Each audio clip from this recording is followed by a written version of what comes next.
कर्मयोग साधण्याकरिता परमपूज्य परमात्मा एक सेवक मंडळ वर्धमान नगर नागपूरच्या वतीनं शाखा गोंदिया अंतर्गत महांतगी बाबा जुमदेवजी यांच्या आदेशानुसार आज एका भगवंताची मासिक चर्चा बैठक ग्राम पुरगाव या ठिकाणी सुरुवात आहे। या चर्चा बैठकीमध्ये स्वयंशक्तिशाली भगवान बाबा हनुमानजी उपस्थित, भगवंताला माझा प्रणाम। आम्हा सर्वांचे सद्गुरू महांतगी बाबा जुमदेवजी उपस्थित, बाबाला माझा प्रणाम। आम्हा सर्वांची लाडली आई वाराणसी आई उपस्थित आहे, आईला माझा प्रणाम। तसेच आजच्या या चर्चा बैठकीमध्ये आवर्जून लाभलेले शहापूर परिसरातील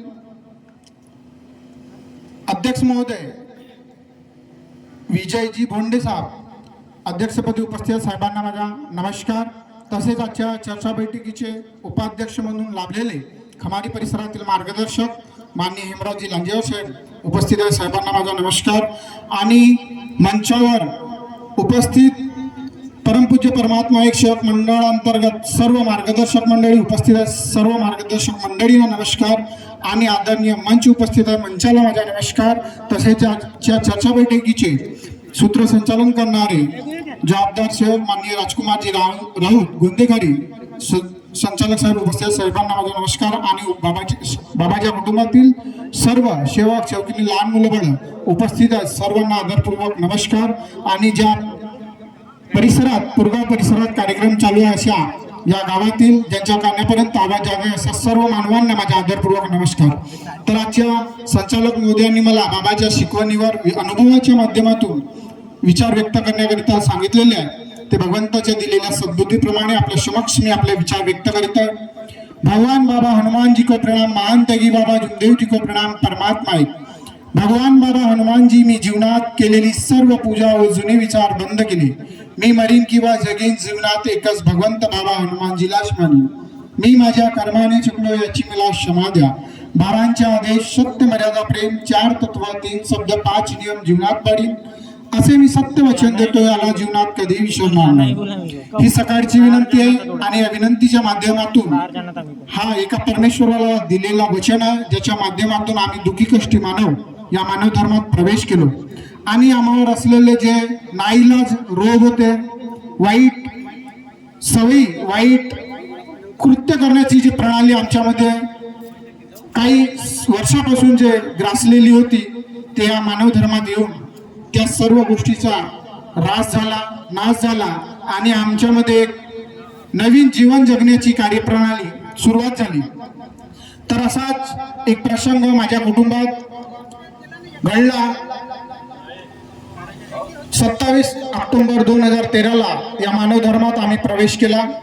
मी, माझा भाऊ, माझे आई वडील असा 4 जणांचा आमचा कुटुंब आहे। आणि अतिशय खालावल्या परिस्थितीमध्ये आमची घरगृहस्थी होती। माझ्या आईची अतिशय तब्येत खराब राहायची। वडीलही, आम्ही शिक्षण शिकत असताना वडिलांच्या कमरेवर मुरमाची जे बंडी असते तिची जुवारी पडली, त्याच्यामुळे त्यांची कमर फ्रॅक्चर झाली होती। आणि कमावणारी घरी माझी आई एकटीच होती। आणि त्याच्यामुळे आम्ही शिक्षण करणारे 2च मुलं होतो।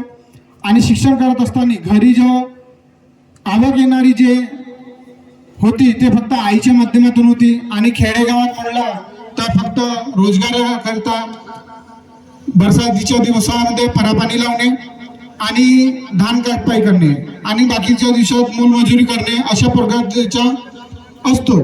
तर या पद्धतीनं माझी आई घर संसार चालवायची। माझे वडील आणि माझी आई 2च संसाराचा गाळा चालवणारे 2 व्यक्ती होते।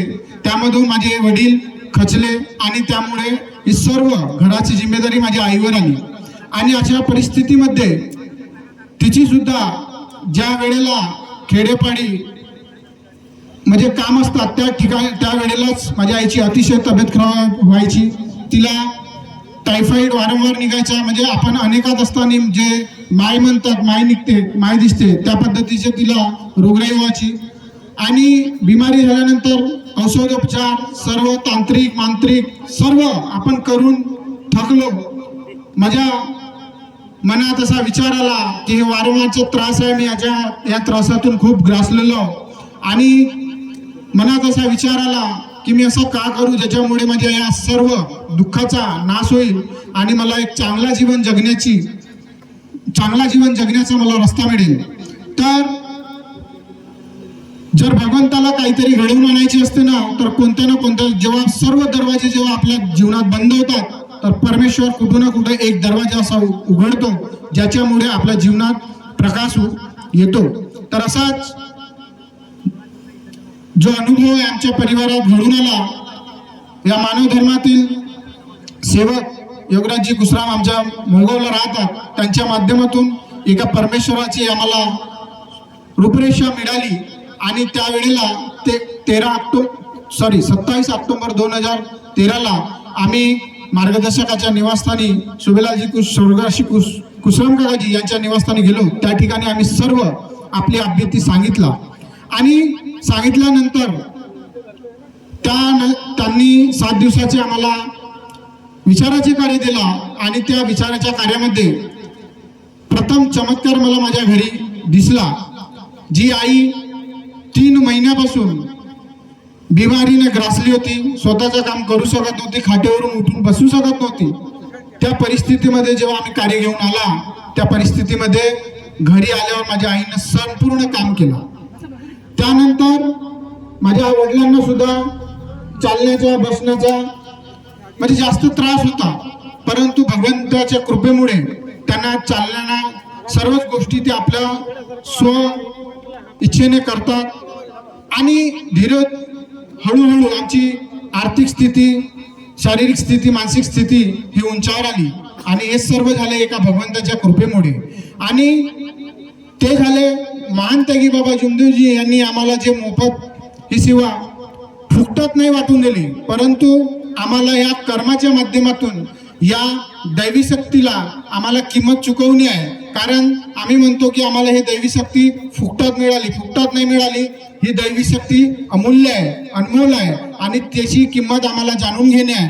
तर ही किंमत आम्हाला या चर्चा बैठकीच्या माध्यमातून, मार्गदर्शकाच्या माध्यमातून आणि सेवकांवर घडलेल्या अनुभवाच्या माध्यमातून आम्हाला समजता येईल. ज्या परिवारावर दुःख येतात आणि जेव्हा आम्ही आपले नुकसान करून बसतो, त्यावेळेला आम्हाला या दैवी शक्तीचा परिणाम समाजमध्ये येतो आणि अशाच पद्धतीनं आम्ही त्याची किंमत ओळखतो. तर सांगण्यापुरतं पुष्कळ काही आणि बोलणारे अधिक आहे. आणि म्हणून या ठिकाणी भगवंतानी जे माझ्या परिवाराला सुख समाधानी दिली, त्या भगवंताचं धन्यवाद करतो. आणि या ठिकाणी संचालक साहेबांनी मला बोलण्याची संधी दिली, मी त्यांचे सुद्धा धन्यवाद करतो. आणि एवढंच बोलून मी आपले 2 शब्द या ठिकाणी थांबवतो. सर्वांना माझा नमस्कार जी. धन्यवाद.